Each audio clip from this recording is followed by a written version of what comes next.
Diseño experimental completamente al azar. Nos encontramos en el nivel investigativo explicativo, el mismo que plantea hipótesis de causalidad. Es decir, que aquí las relaciones entre variables no son solamente probabilísticas. Existe una causa, existe un efecto. Existe una variable independiente y existe una variable dependiente.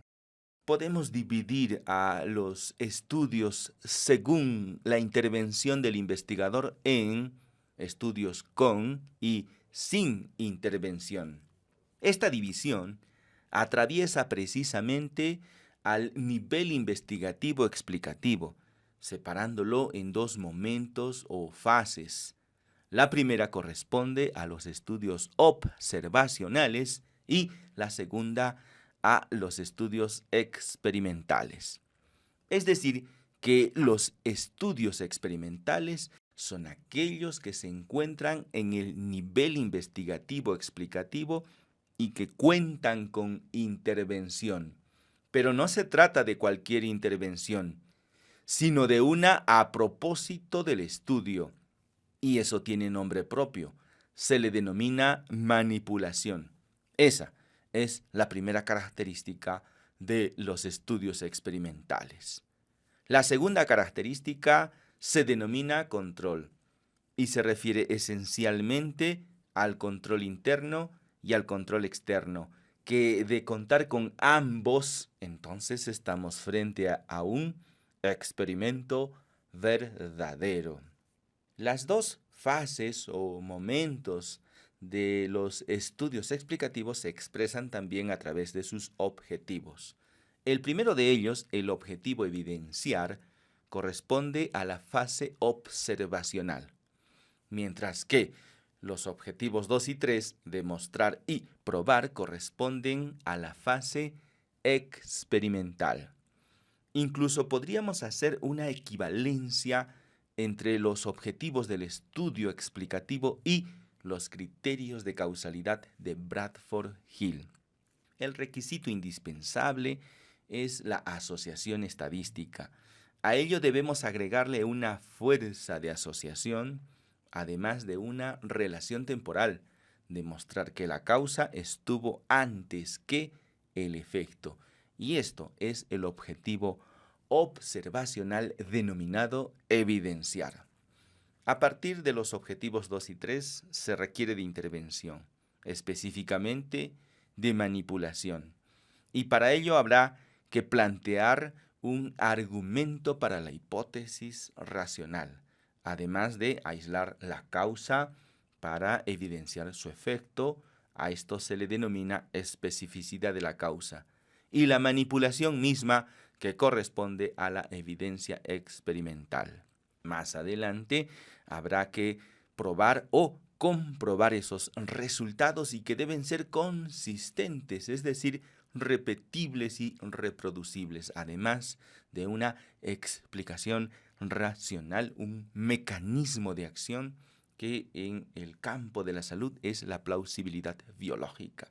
A partir de estos datos podemos hacer deducciones en los estudios de este nivel investigativo. Un experimento verdadero en forma básica, el más sencillo que puede existir, consiste en construir dos grupos a partir de un conjunto mayor, de una población, de manera aleatoria. Uno de ellos recibirá la manipulación y el otro no. Hay que hacer dos medidas antes de la manipulación y después de la manipulación. Aquí el análisis estadístico es sencillo, porque lo que hay que comparar entre el grupo de estudio y el grupo control es la diferencia que existe entre el antes y el después en cada grupo.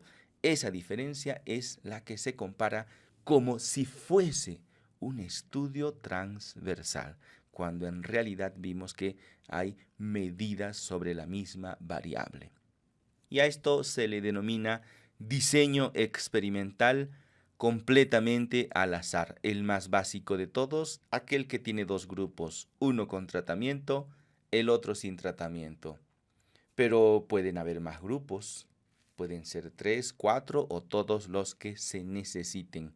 E idealmente, en todos los casos, obtenemos la variable diferencia y podemos compararlas de acuerdo con el número de grupos participantes. Que si son dos grupos, TD-Student para muestras independientes. Que si son más de dos, el análisis de la varianza.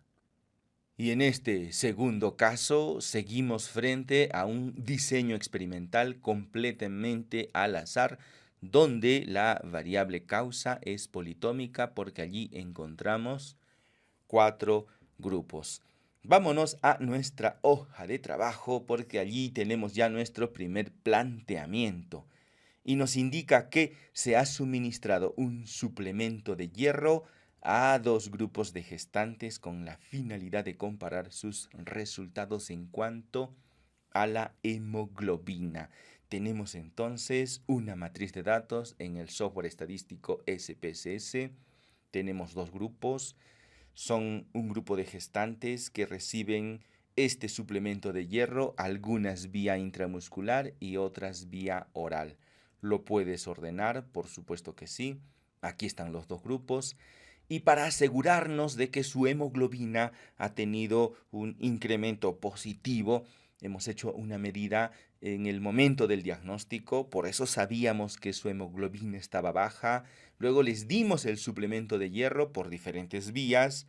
Hemos construido los grupos de forma aleatoria y finalmente hemos hecho una medida después para asegurarnos de que haya ocurrido un efecto positivo. Tenemos los 2 grupos, tenemos las 2 medidas. Experimento verdadero. Necesitamos una nueva columna y se trata de la columna diferencia.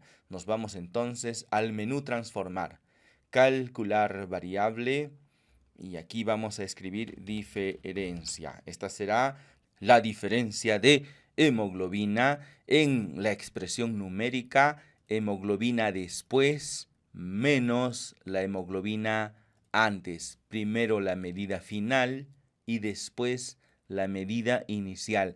Esa es una convención.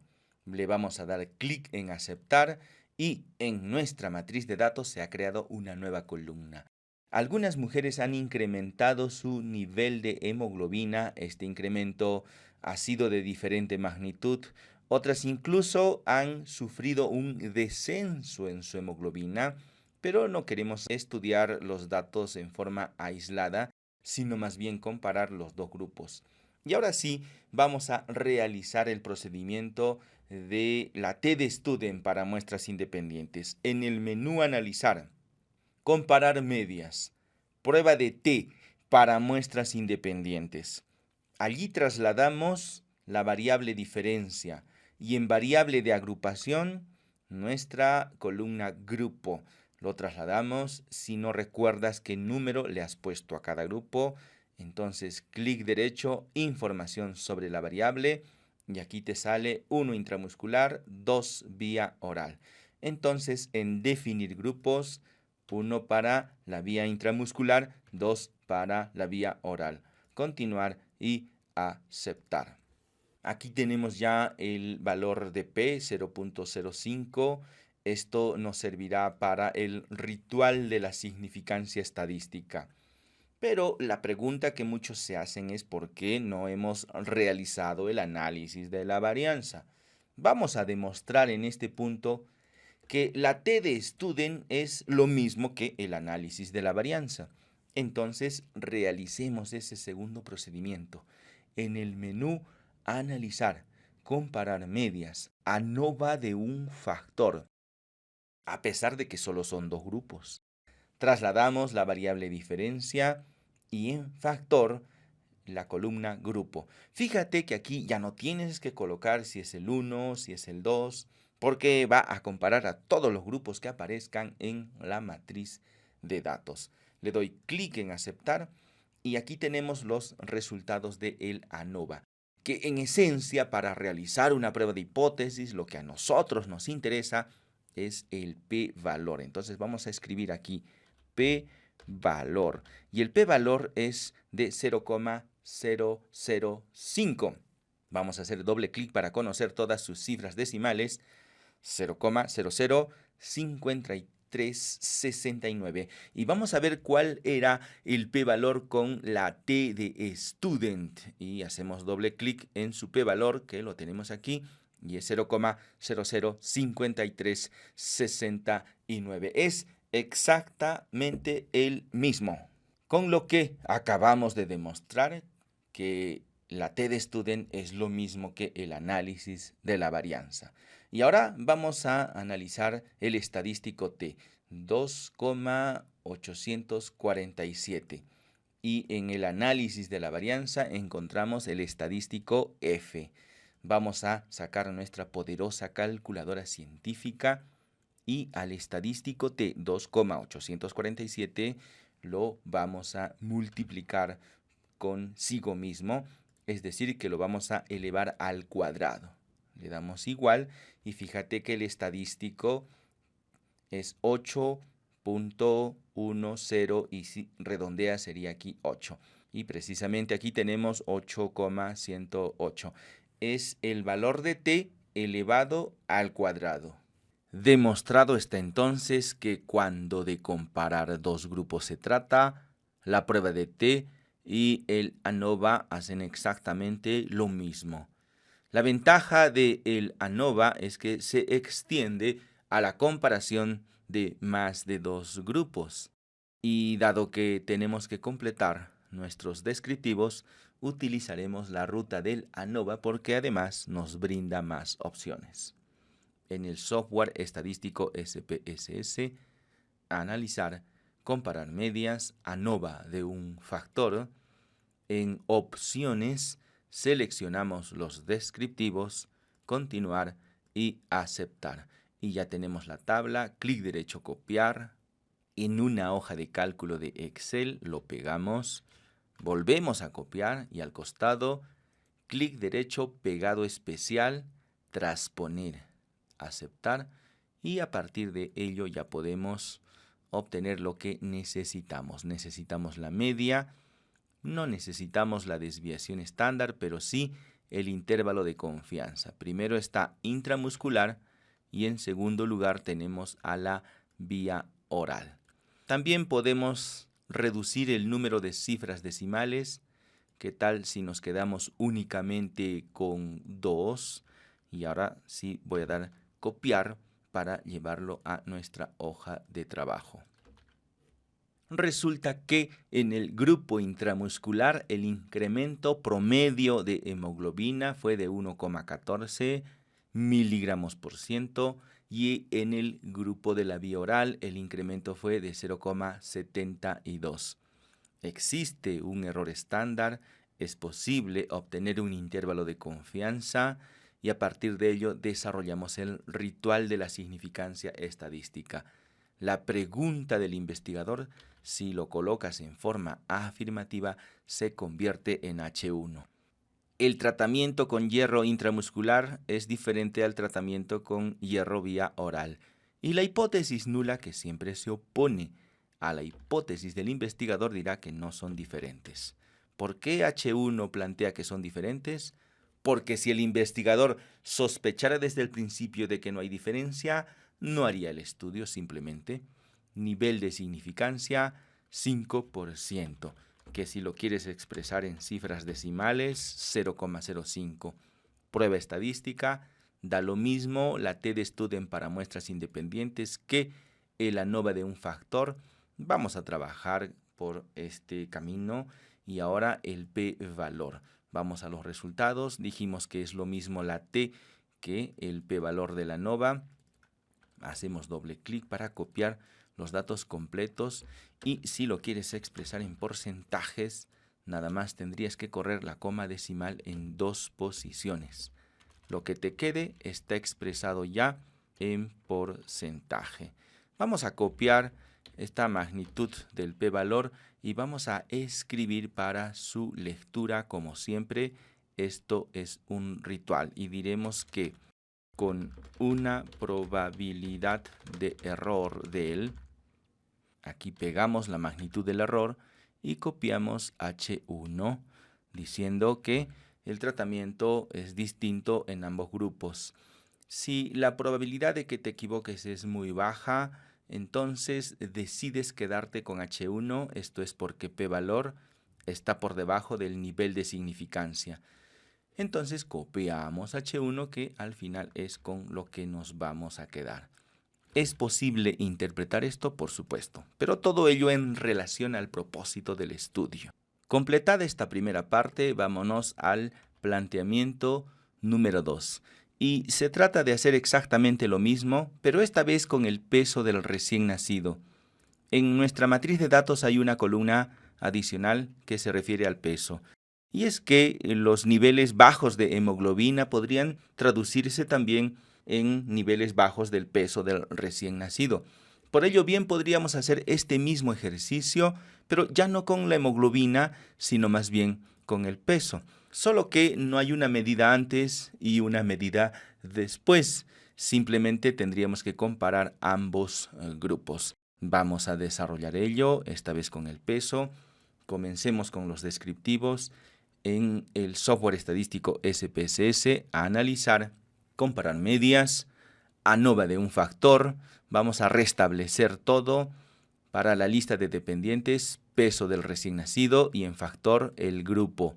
Aprovechamos para obtener los descriptivos en opciones, descriptivos, continuar y aceptar. Llevamos nuestros descriptivos a la hoja de trabajo, clic derecho copiar, lo pegamos en una hoja de Excel, lo volvemos a copiar y al costado derecho pegado especial transponer. Esto es para obtener los datos de la forma en que los necesitamos. Ahora voy a eliminar la fila de la desviación estándar, clic derecho eliminar. Dado que el peso está en gramos, vamos a reducir el número de cifras decimales, que tal a 0, es decir, sin ninguna cifra decimal, copiar y ya podemos colocarlo en nuestra hoja de trabajo. Ya vemos que el peso promedio de los niños en el grupo intramuscular es numéricamente algo mayor al promedio de peso de los niños en el grupo vía oral. Tenemos un error estándar, un intervalo de confianza al 95% para cada grupo y ahora vamos con el planteamiento de hipótesis. H1 siempre plantea de que los grupos son diferentes. Por esta razón lo vamos a colocar en la hipótesis del investigador. H0 siempre se opone a la hipótesis del investigador, para ello simplemente le agregaremos la palabra no, no son diferentes. El alfa con el que vamos a trabajar será un alfa del 5% en cifras decimales 0,05 y seleccionamos el ANOVA de un factor, que como son únicamente dos grupos, bien podría ser la TDStudent para muestras independientes. En buena cuenta cualquiera de las dos sirve. Cálculo del p-valor ya lo hicimos. Aquí lo tenemos en el ANOVA, la significancia. Hacemos doble clic para conocer todas sus cifras decimales, lo copiamos y lo vamos a pegar en la sección correspondiente, que si lo quieres expresar en porcentajes, simplemente corres la coma decimal en 2 posiciones y lo que te queda es la magnitud del p-valor. Vamos a copiar este dato, esta magnitud, y vamos a escribir para su lectura con una probabilidad de error del, pegamos la magnitud del p-valor, pegamos la hipótesis H1 y ya vemos que este error es muy grande. ¿Cómo sé que es muy grande? Es que está por encima del nivel de significancia. Y cuando p-valor está por encima del nivel de significancia, H0. Por lo tanto, concluiremos en que H0 es la respuesta. Y luego daremos una interpretación en función al propósito del estudio, que bien podría ser que no hay diferencias, no hay un efecto distinto, ninguno es más eficiente que el otro, etc. Con estos dos planteamientos queremos demostrar que a veces hay una medición antes y una medición después, es lo ideal. hay dos grupos para comparar. A eso se le denomina experimento verdadero. No siempre va a ocurrir así. Cuando hicimos el mismo ejercicio con el peso, no es posible tener una medida antes, una medida después. Solamente hay dos grupos y a eso le denominamos preexperimento. Completa tu hoja de trabajo con todos los procedimientos que has visto en esta presentación. Y finalmente le darás clic en guardar porque el producto del día de hoy es el archivo datos19.doc.